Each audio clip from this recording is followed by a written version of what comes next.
শুভ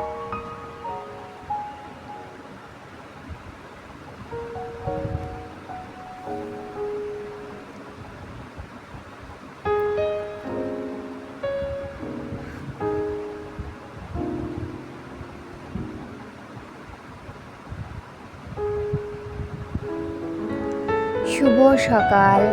কেমন আছো তোমরা সবাই? আশা করছি তোমরা সবাই ভালো আছো, সুস্থ আছো। আমি মোটামুটি ভালো আছি। একটু ছাদে উঠেছি, আর প্রত্যেক দিন তো ছাদে সকালে উঠতে হয় ফুলগুলো তোলার জন্য। আর দেখো গরম তো ভালোই চলছে, আর চন্দ্রমল্লিকাগুলো ফুটেছে। পুরোপুরি ফুটছে না, গরম তো, এই কারণেই হবে। চলো তোমাদের একটা জিনিস দেখাই, একজনের সঙ্গে পরিচয় করাবো। এই দেখো, এই ফুল গাছটা দেখো, তোমরা ভিডিওতে দেখেছিলে এই ফুল গাছটা, কিন্তু আজকে দুটো ফুল ফুটেছে। আর এই ফুলটার একটা গল্প আছে, ছোট্ট গল্প। সেটা হলো, তোমাদেরকে একটু বলি। এরকম একটা ফুল গাছ আমার যখন বিয়ে হয়ে আমি এ বাড়িতে এসেছি তখন দেখেছি এই বাড়িতে। মানে আমাদের যেখানে টগর ফুল গাছটা আছে না, ঠিক তার পাশেই ছিল। তোমাদের কয়েকটা ব্লগে দেখিয়েছিলাম যে আমাদের ঘরের সামনেই টগর ফুল গাছটা রয়েছে। ওর পাশে বড় এবং ঝাপড়ানো একটা অনেক বড় গাছ, এবং অনেক বছরের পুরনো গাছ। তা আমার না এই ফুলগুলো, মানে সারা গাছ জুড়ে না এই ফুল ফুটে থাকতো। আমার ভীষণ ভালো লাগতো। আমার হাজব্যান্ডকে মানে বিয়ে হয়ে মানে আসার পরে বলতাম, তোমাদের এই গাছটা না কত সুন্দর ফুল ফুটে, বেশ ভালো লাগে। সেই এত বছরের পুরনো গাছটা না, এই যে পাশে যে বাড়িটা হয়েছে, ওই বাড়িটা যখন করছিল, প্রায় 1-1.5 বছর ধরে এই বাড়িটা হচ্ছিল, 4তলা বাড়ি।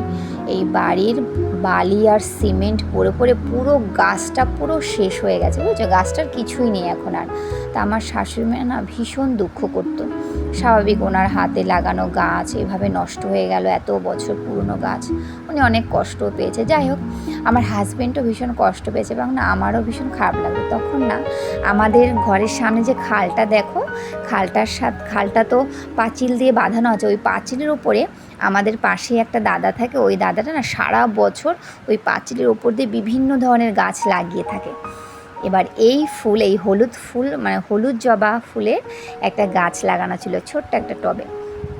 আমি মেয়েকে নিয়ে স্কুলে যাচ্ছিলাম, তা দেখলাম দেখেছি যে জবা ফুল গাছ, কিন্তু কীরকম জবা সেটা তো জানতাম না। তখন একদিন দেখলাম এরকম হলুদ জবা ফুটেছে। তখন ভাবলাম, তো এই জবা গাছ তো আমাদের বাড়িতে ছিল। তখন কি করেছি জানো, আমি তখন ওই জবা গাছেরই ছোট্ট একটা ডালা এনে পুঁতেছিলাম। এই যে এখন যে গাছটা দেখলে, এই গাছটা এখন এতটুকু বড় হয়েছে, আর সেই গাছে দেখো এখন এই হলুদ হলুদ জবা ফুল ফুটছে। আমার না, মানে আমার থেকে বেশি খুশি হয়েছে আমার হাজব্যান্ড। হ্যাঁ, দোতলার ছাদে তো আমার শাশুড়িমা এখনও ওঠে না, মানে উঠতে পারে না, ওনার পায়ে ব্যথা বলে। উনি জানেই না যে এই ফুল গাছটা আমাদের ছাদে হয়েছে, জানো। উনি দেখেছে জবা ফুল গাছটা, কিন্তু কী ধরনের ফুল সেটা তো না ফুটলে বোঝা যায় না। যাক, উনি ভীষণ খুশি হবে।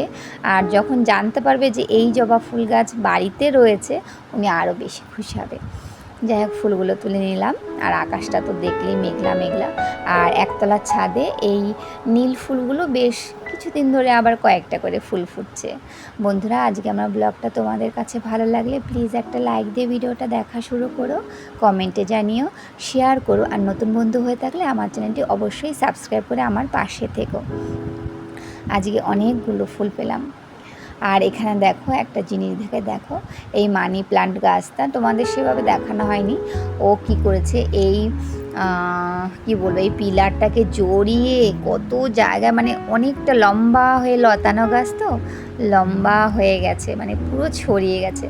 তা ভাবছি কি ছোট্ট একটা, মানে এরই একটা লতানো মানে একটা ডালা আমি আবার অন্য একটা টবে পুঁতে নেব। আর এই স্থলপদ্ম গাছটা না আমি 1 সপ্তাহ বেশি হলো আমি কিনেছি, এই বড় টবটার মধ্যে না বসিয়েছি। দেখা যাক কী হয়, ঠাকুর যা করেন। আচ্ছা, আর এই টগর ফুলগুলো দেখছো, আমার শ্বশুরমশাই কদিন ধরে অনেকটা ভোরবেলা, ওনার ঘুম ভেঙে যায় তো, ঘুমোতে পারে না, ভোরবেলা উঠে যায়, তাই এই টগর ফুলগুলো উনিই তুলেছে। আর আমি ঠাকুরের সামনে এসে রোজ না এইভাবে ফুল সাজিয়ে রেখে দিই, ভালো লাগে। পুজোটা তো দেওয়া হয়ে ওঠে না আমার, আমি শুধু সন্ধ্যেবেলা সন্ধ্যেই দিয়ে থাকি। আজকে দেখো সাজির মধ্যে কত রং বেরঙের ফুল। শাশুড়ি মা আজকে ভীষণ খুশি হবে, আর ঠাকুরের আসনটা বেশ ভালো লাগবে দেখতে। চলো, আর ফুলগুলোতে না আমি রোজই একটু একটু জল ছিটিয়ে রেখে যাই যাতে তাজা থাকে। চলো এবার রান্নাঘরে এলাম। রান্নাঘরে এসে একটু চা করে নিচ্ছি। আর এখন 7:30টার মতো, 7:30 না, 7:45 বাজে। চা করে নিয়ে তো আজকে তো আমাদের এখানে ভোট আছে, আমাদের ভোট দিতে যাবো। আর আমরা প্রত্যেক বছর স্বামী স্ত্রী দুজনে এই টাইমটাতেই যাই। আর শ্বশুরমশাই অনেকটা সকালে চলে যায়, আর শাশুড়ি মা মেয়ে ঘরে ঘুমোচ্ছে। আমরা দুজনে চা খেয়ে রেডি হয়ে বেরিয়ে পড়ব। ভিডিওটা তোমরা দেখতে থাকো, আশা করছি একটু হলেও ভালো লাগবে। আমার সমস্ত বন্ধুদেরকে আমার অনেক অনেক ভালোবাসা, অনেক অনেক ধন্যবাদ। তোমরা এভাবেই আমার পাশে থেকো, আমিও সবসময় তোমাদের পাশে থেকে যাব। চলো চাটা তাড়াতাড়ি করে খেয়ে নিই। আমরা দুজনে বেরিয়ে পড়লাম। শ্বশুরমশাই ফোন করেছে যে তোরা কখন আসবি। তখন হাজব্যান্ড বললো যে আমরা বেরিয়ে পড়েছি। আর সকালের দিকটা না একটু মানে ভোটটা দিতেও বেশ সুবিধা হয়। আর দেখো আকাশ জুড়ে মেঘ করে কি অবস্থা।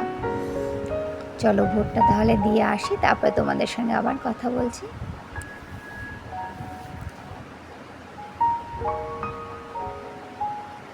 এই দেখো আমাদের ভোট দেওয়া হয়ে গেছে। আর 1 ঘন্টা লাইন দিয়েছে এবছর জানো, কারণ আমাদের যে ঘরে ভোট দিতে হয়েছে সেই ঘরের মেশিনটা না খারাপ হয়ে গেছিলো। 1 ঘন্টার ওপরেই একটু লাইনে থাকতে হলো। যাই হোক, বৃষ্টি তো শুরু হয়েছে। চলো এবার বাড়ির দিকে যাব। আর এসেছিলাম এই সামনে একটা বাজার আছে, তা বললো বাজার তো বন্ধ আছে, যদি খোলা পেতাম তাহলে একটু মাছ নিতে হতো, একটু সবজি নিতে হতো। যাই হোক, হাজব্যান্ড বললো আমাদের দুর্গানগর বাজারে যাবে। আর দেখো বৃষ্টি দেখে কী যে শান্তি লাগছে, কি বলবো, বৃষ্টির জন্য পাগল হয়ে গেছিলাম। তবে আজকে ওয়েদারটা একটু অন্যরকম। আর দেখো আমি গতকালকে দই পেতেছিলাম, আর এখানে না 1 কিলো দুধের আমি দই করেছি। দুধটা জাল দিয়ে একটু কমিয়ে নিয়েছিলাম। আর আজকে আমি একটু লস্যি করব। দইটাও অনেকটা আছে, তা হঠাৎ করে মাথায় এলো যে একটু লস্যি খাই। আর আমরা তো বাড়িতে 5 জন আছি, 5 গ্লাসের মতন করব। এবার আমি পরিমাণ মতো নিচ্ছি, একটু কম বেশি হবে। তারপরে আমি কম বেশি হলে সেটা পরে দেখব কি করা যায়। আমি পরিমাণ মতন না দইটাও নিয়েছি, চিনিও দিয়ে দিলাম। আর রান্না করার নুন দিলাম একটু, আর দেবো একটু বিট নুন। এই দিয়েই আমি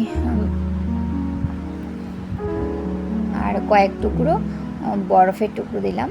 ব্যাস এই দিয়ে এবার আমি দইটাকে ফেটিয়ে নেব। তারপরে পরিমাণ মতন জল দিয়ে দেবো। দেখি কতটা হয়, আন্দাজে বুঝতেও পারছি না, আন্দাজ মতন দিলাম।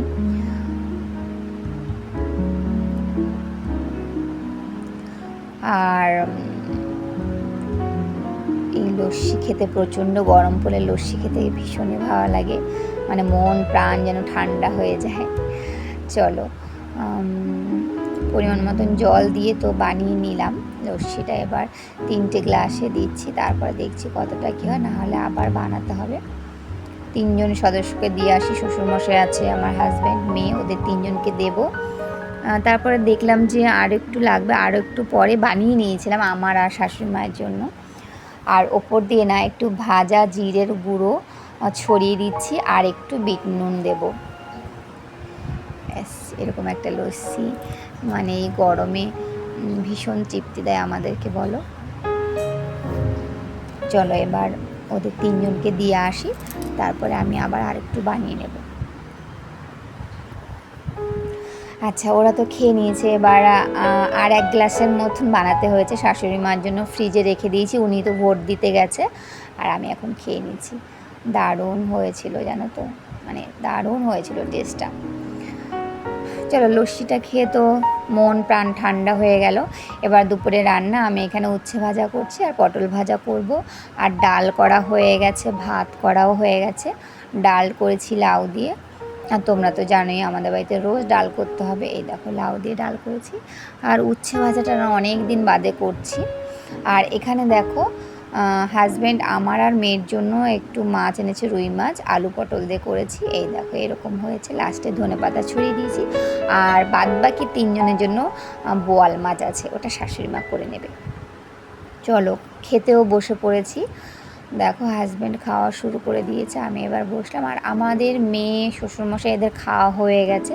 তা আমার মেয়ে না এখন একটু টক দই দিয়ে ভাত দিয়ে খাবে, অল্প একটু ভাত টক দই দিয়ে খেতেও ভীষণ পছন্দ করে। তাই ওকে একটু মেখে দিয়ে নেব, তারপরে আমি আমার খাওয়াটা শুরু করব। বন্ধুরা, এতক্ষণ পর্যন্ত তোমরা যারা আমার ভিডিওটা দেখছো তোমাদের সবাইকে অসংখ্য ধন্যবাদ। চলো খাওয়া দাওয়া সেরে নিই, ভিডিওটা তাহলে এখানেই রাখি। তোমাদের সাথে আবারও দেখা হবে আরেকটু নতুন ভিডিও নিয়ে। তোমরা সবাই ভালো থেকো, সুস্থ থেকো, সাবধানে থেকো।